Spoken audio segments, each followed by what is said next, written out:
what's your squeal point as far as not being willing to experience it? Do you have a breaking point and where is it? Yeah. And that's ours, Epcot and the water parks. Oh, hello there. Pete and Allie from Two Tiny Wings here. First of all, we want to go ahead and hope that everyone is doing well given the current environment. We're in the middle of a stay-at-home order here as of today, which is Saturday, May 9th. And we hope that you guys are handling that as well as can be. Yes. Now, if you did end up here, it is probably because you, like us, are wondering exactly when Disney World is going to open. And in this video, we actually got a survey last night from Disney that we hope might shed a little bit of light. The current status right now is that as of May 20th, there's going to be a phased reopening of Disney Springs first. And it's really just going to first be the non-Disney owned restaurants and establishments. Things like Haleo was on there, Chicken Guy, a bunch of the restaurants that aren't officially Disney owned. And now yesterday, they also made a change to the reservation system. On Thursday, you could still book trips for June. That is no longer the case. I actually just went on to confirm that June is out, but you can still book trips starting for July. We originally, as of last year, had booked our next trip for June, which it's probably not gonna happen. We do, as a backup, we booked a trip for July. And so as July trip holders, Disney sent us the survey that I mentioned to get some input about our thoughts about that trip. So, what does the plan seem to be based off of what we interpreted and saw from that survey?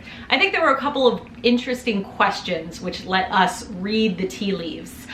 First of all, again, this was not for our June trip. This is July. So I think the fact that they are surveying July trip holders means that a cancellation for resort guests for June is coming down the pike. Based on the fact that they're surveying us about our July trip, I think if they do open in June, I would say the Florida residents are going to be the ones who are opening so they can test theme park workings.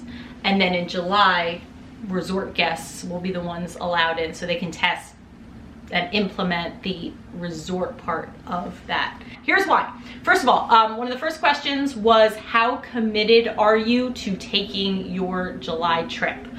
Fully committed, somewhat committed, kind of committed, not at all committed, or I'm going to cancel. So the first thing they want to know is, how many people are they going to actually be able to get into the resorts and into the parks to know where that capacity is going to be. The next thing that they asked is, what have you already done towards your trip? Have you booked experiences? Have you booked your tickets? Have you booked dining? Have you done nothing? So again, they're trying to test how certain people are that they're actually going to show up and be there. And it's some of those commitment piece too, because the extra ticketed items were included in that as well. So wanting to plan for that part of it as well. The next question that we thought was very interesting was how much notice you would need to have to actually keep your trip. So again, this is all from the logistics side. What are they going to announce and when are they going to announce it? We went with 20 days just because we thought 3 weeks was a good timetable, which means it will be coming up soon, for relatively soon for our trip. Relatively, we're in a weird timeless world. The nitty gritty was a question with a ton of options. And that was, what kind of restrictions would you be willing to deal with during your trip? Yeah, what would make you consider canceling? And I think this question gives us the most insight into what Disney is thinking and helps us predict what the park might look like when it does open, as well as, again, we think they're going for July opening for resort guests. And two of the first things were, one, if you could get a better deal at another time, would that influence your ability or your decision to go ahead and reschedule? Or another destination. I think that's key, because especially if Universal is going to be opening and Universal is going to be offering steep discounts, we may see that same thing from Disney. The other thing that we thought was really interesting was if your hotel resort that you had booked was not going to be open. And would you be willing to move to a comparable resort? So reading that, we think that if you have the value clump, all of the All-Stars and Pop and Art of Animation are not going to be open. They might open just Pop Century and Art of Animation and then flip all the All-Star guests over to those hotels. And one of the things that has been a guiding factor that they've said in the recent weeks is that the Shanghai Disneyland opening would be a guide, and there's limited capacity that they're using to open that resort. And so it kind of makes sense that if you're only going to have, say, 50% capacity in the parks, you wouldn't need more than 50% of the resorts open. And so it would seem to me that, again, reading the tea leaves would be that they will open up a select number of resorts and try to fill them, as opposed to having all the resorts open and having them all partially filled. Now, another interesting option was, would you still be willing to go to the parks if you had to make advanced reservations for a lot of your experiences? And that actually leads to something interesting that you think is going to happen. I think that you're going to have to decide which park you're going to on a given day in advance, even if you're staying on property, up to and including not necessarily being able to park hop. Because, again, the Shanghai Disneyland guide, they are having to reserve your ability to go into that park ahead of time, in advance. So it's kind of taking that dated ticket to the next level, because once the park fills up, no one else can go in, and it's their way of creating a hard barrier of how many people are in the park at any given time. And we could very much see them implementing an entry reservation system, like you do with Fast Pass, like you do with dining reservations. So now you have a specific window when you can actually go into the park, because they're going to have to cut down on the crowds at those turnstiles. I've read a couple of places that that's one of the things that they're concerned about, is that they don't want lots of people lining up out in front of the park in close proximity to one another. That would be harder to maintain any sort of social distancing requirements that they might put in place. So there's going to have to be ways that they minimize or even eliminate those outside the park lines.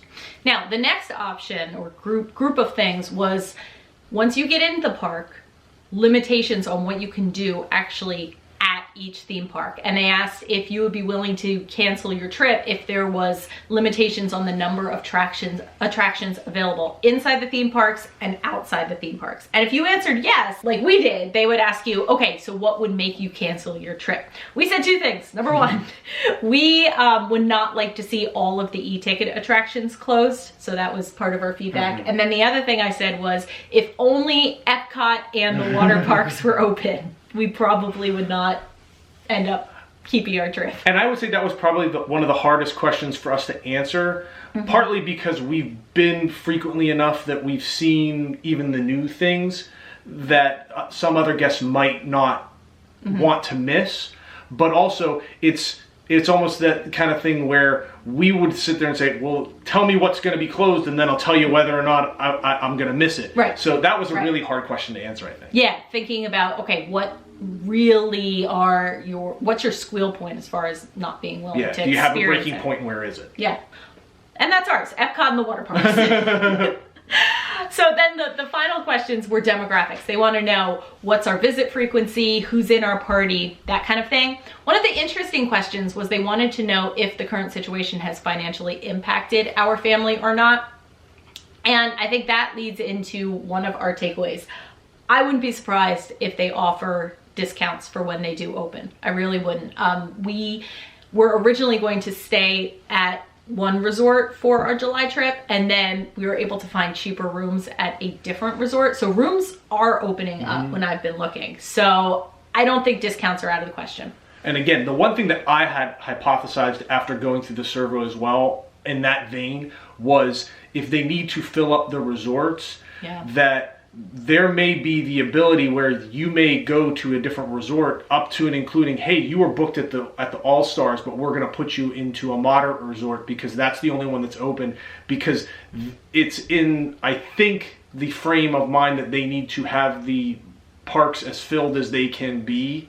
So what resort you're staying in starts to be a little bit less important. Yeah, I mean, they have their own calculation of how many people need to be in that park to make it feasible to run. And that's a pretty good guest recovery kind of thing to do as well, because everything's going to be turned upside down. The reality, kind of the overall thing that I took away from it, or one of them, was that it's going to be a drastically different experience than anyone has had in the past or is expecting in the future. And I do think there's genuinely a desire for them to try to find ways to improve the guest experience as best they can in that environment.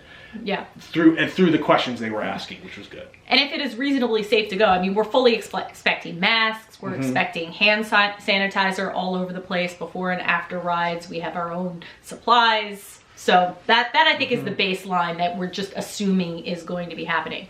The takeaways from this survey are the following. We think Florida residents in June, when they do eventually open, and then we think that the July, for some period of time, is going to be for resort guests only. We think you're going to need to reserve your entry time. We also think they're going to do a lot of similar reservations for rides like they do with Rise of the Resistance, where modified fast pass, where you have a boarding group system, so they will let you know when you can start the line for a lot of the attractions, just to minimize those crowds, because it's going to be all about keeping people enjoying their experience but keeping people safely apart. And the reality is that you will not have every experience open that you might have anticipated. Yeah, based on that survey, we definitely think that they're going in the limited attraction. They're trying to figure out how can they open as safely as possible so that people will still come and not feel like their experience is diminished enough that they're wasting their money. That is what we got in our survey. Hopefully our reading of the tea leaves helps you if you have a summer trip coming up. What would be your squeal point? What would make you say, nope, even if it's safe, I'm not going to go if this happens as far as Disney's opening? Hopefully you got a little bit of information. Definitely like, comment, subscribe to keep all up to date with our latest adventures, including our December 2019 trip, which we are currently in the middle of in our trip vlogs. And with that, we invite you to set your imaginations free. bye, stay safe.